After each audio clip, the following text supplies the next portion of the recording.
बिस्मिल्लाहिर्रहमानिर्रहीम। अस्सलाम वालेकुम व्यूअर्स। आज का टॉपिक दरगुजर करना सीखें। अच्छा, इस टॉपिक का आगाज़ भी मैं एक वाक़ये के साथ करूँगा। ये वाक़या दो लोगों के दरमियान एक वाक़या हुआ रोड पर, जिसको मैंने बज़ाते खुद देखा और उस वाक़ये से फिर मैंने ज़िंदगी में बहुत कुछ सीखा। और सीखने के बाद मैंने सोचा कि मैं इस वाक़ये को आपके साथ शेयर करूं।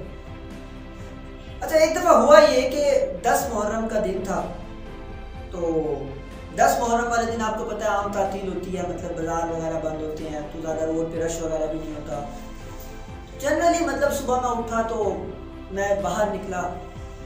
बाहर निकलने के बाद जब मैंने देखा तो एक एक्सीडेंट मैंने देखा। वो एक्सीडेंट कुछ इस तरह का एक्सीडेंट था जो मुझे बहुत कुछ लर्निंग दे गया। मैंने देखा कि एक बुजुर्ग रोड पर चल रहे थे। बुजुर्ग से मुराद मेरी ये कि उनकी एज बहुत ज़्यादा भी नहीं थी, मतलब 40-45 ईयर्स होंगे आई थिंक। तो पीछे से एक बच्चा आता है साइकिल चलाता हुआ।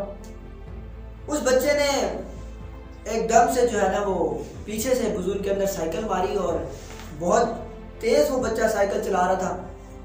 तो इतनी ज़ोर से उन्होंने उस बच्चे ने साइकिल मारी बुजुर्ग के कि वो बेचारे बहुत बुरे तरीके से मुंह के बल गिरे ना। जब वो मुंह के बल गिरे तो उठे, और उठने के बाद मैंने देखा कि उन्होंने उस बच्चे को कुछ नहीं कहा और बस उस बच्चे की तरफ देखा और खामोशी से दूसरी तरफ चल दिए। जो लोग ये वाक़या देख रहे थे उनका गुमान ये था कि अब ये शख्स जो है इस बच्चे को बहुत ज़्यादा मारेगा। बेसिकली हुआ ये था कि उस बच्चे ने जानबूझ के हरकत नहीं की थी। साइकिल चलाते हुआ उस बच्चे का जो शलवार का पांचा था वो उसकी चैन में फंस गया था, जिसकी वजह से वो हैंडल पे काबू ना रख सका और उसने ये एक्सीडेंट उससे हो गया। लेकिन इस बात का उस शख्स को नहीं पता था जो बहुत बुरे तरीके से बेचारा गिरा। जो लोग वाक़या देख रहे थे उन्होंने देखा कि यार इस पूरे रिएक्शन, मतलब इस पूरे एक्सीडेंट के अंदर रिएक्शन टाइप की, रिएक्शन नाम की कोई चीज़ ही नहीं, और मैं भी यही सोच रहा था। तो लिहाजा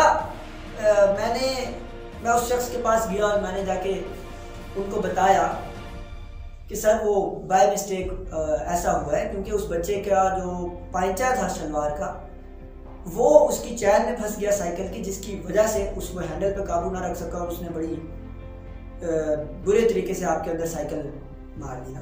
तो उन्होंने कहा कि बेटा मैंने तो उसको कुछ भी नहीं कहा बच्चे को। तो मैंने कहा कि नहीं, ये तो आपका बड़ापन है कि आपने उस बच्चे को कुछ नहीं कहा। तो लेकिन मैंने उनसे इसका रीज़न पूछी कि आखिर इतना हौसला, इतनी हिम्मत, इतनी जुर्रत, इतनी बहादुरी और इतना दरगुजर करने का जो एक वलवला, जोश है, जज्बा है, ये आपने कैसे सीखा? उन्होंने बहुत खूबसूरत बात मुझे की। उन्होंने कहा बेटा मकाफ़ात अमल का नाम सुना है? मैंने कहा बिल्कुल सुना है। उन्होंने कहा बेटा इस पे यकीन है? मैंने कहा बिल्कुल है।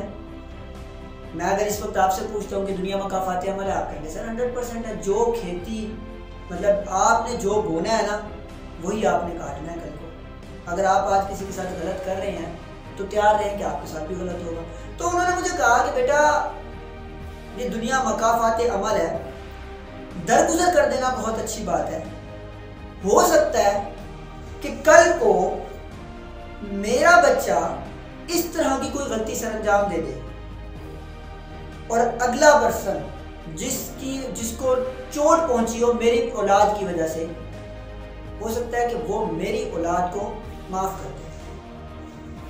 इंतहाई खूबसूरत सोच। तो मैं उनका ये जवाब सुनने के बाद हिल गया कि मतलब उन्होंने कहा कि मैंने दरगुजर इसलिए किया है कि यार आज मैंने किसी के बच्चे पे हाथ नहीं उठाया, सिर्फ ये सोचते हुए कि यार यही गलती मेरे अपने बच्चे के साथ, मेरा अपना बच्चा भी कर सकता है किसी दूसरे के साथ। तो वो ये सोच रहे हैं कि ऐ अल्लाह, अगर मेरे बच्चे से इस तरह की कोई गलती हो जाए तो नेक्स्ट पर्सन भी उसको माफ कर दे, दरगुजर कर दे।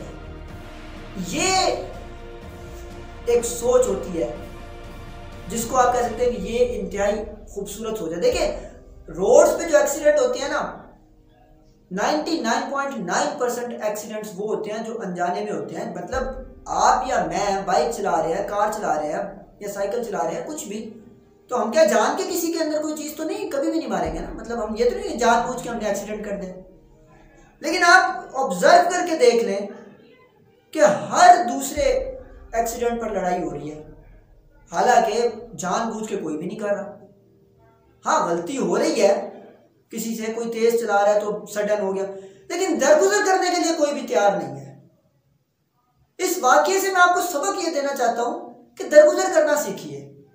अच्छा, जहां पर आप कमजोर होते हैं ना, वहां पे आप दरगुजर कर देते हैं। ऐसी है ना, अगला कोई हो ना 5-7 बंदे, आप अकेले हो, वो आके मार देगा, सर कोई मसला, सर इट्स ओके सर, मैं ठीक हूँ, बिल्कुल कोई मसला ही नहीं है जी, आपने मार दिया कोई मसला नहीं है। दरगुजर करना ये नहीं है, दरगुजर करना ये जहां पे आप ताकतवर हो ना, वहां पर मकाफात अमल को सोचें। कोई खातून अगर आपके सामने आ गई, सडन आप बहुत तेजी से जा रहे थे, आपने ब्रेक अप्लाई कर दी और उसके बाद उस खातून को कुछ नहीं कहा, तो आप ये सोचें कि यही गलती मेरे अपने घर वाले भी कर सकते हैं ना, मेरी माँ से भी ये गलती हो सकती है, मेरी बीवी से भी ये गलती हो सकती है, मेरी बहन से हो सकती है। जब आप दरगुजर करेंगे ना, तो इसका आपकी लाइफ में बहुत ज़्यादा पॉजिटिव इफेक्ट्स होंगे।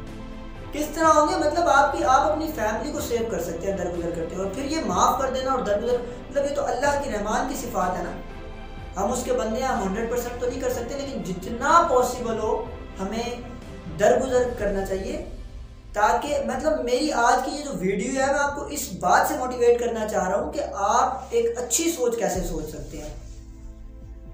आप दरगुजर करें और एक अच्छी सोच के साथ दरगुजर करें कि यार यही गलती कल को मुझसे भी हो सकती है, मेरी फैमिली से भी हो सकती है, मेरी बीवी बच्चों से भी हो सकती है, मेरे माँ बाप से भी हो सकती है।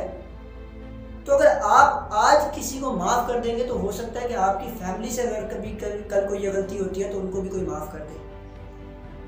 तो ये एक वाकया था जिससे मतलब मुझे बहुत कुछ सिखा गया, और मैं उम्मीद करता हूँ कि इस वाकये को सुनने के बाद आपकी लाइफ में भी बहुत बड़ा पॉजिटिव चेंज आएगा और आप दरगुजर करेंगे आएंगे।